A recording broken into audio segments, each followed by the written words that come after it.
GÉANT, which is a pan-European research network in collaboration with the University of Twente in the Netherlands, published a very interesting paper studying what it would take and how much it would actually cost to upgrade their existing classical network to a quantum network. In this particular study, we are evaluating a QKD application, and for that reason, they're only considering QKD trusted relay nodes. But a similar methodology could also be used to evaluate general-purpose entanglement-based quantum networks. The map shows one ring in the existing GÉANT classical network.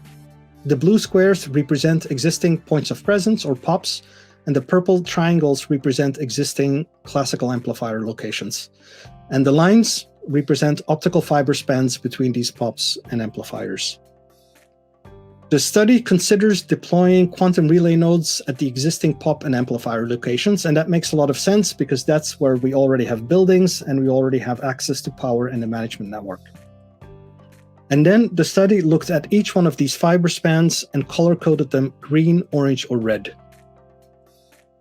The green links have less than 20 decibels of loss in the O band, which maps to roughly less than 60 kilometers of distance. That is the ideal and cheapest scenario for a quantum link, because we're able to use wave division multiplexing to multiplex the quantum channel onto the same fiber that's already in place for the classical channels. You may have to deploy some new DWDM devices if they're not already part in the network, but we don't need to deploy any new fiber or rent any new fiber. And that's typically where the bulk of the cost is in a network. The orange links have less than 20 decibels of loss in the O band.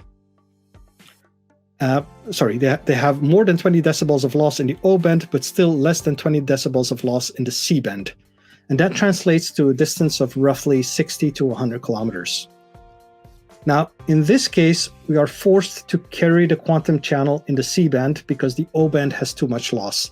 And as a result, we cannot multiplex the quantum channel and the classical channel onto the same fiber, because if we did that, we would have to put both of them in the C band, and then we would get too much interference. Hence, we have to deploy or rent new fiber that is dedicated to the quantum channel. And this tends to be a lot more expensive. Finally, the red links have more than 20 decibels of loss in the C band, which translates roughly to more than 100 kilometers. And in this case, the distance is too long for a quantum channel, even if you used a separate fiber. In this case, the only option is to introduce an additional relay node, which is the most expensive scenario. So from this example, it's very clear that the maximum distance of a point-to-point quantum link is a very important factor in the overall feasibility and cost of a quantum network.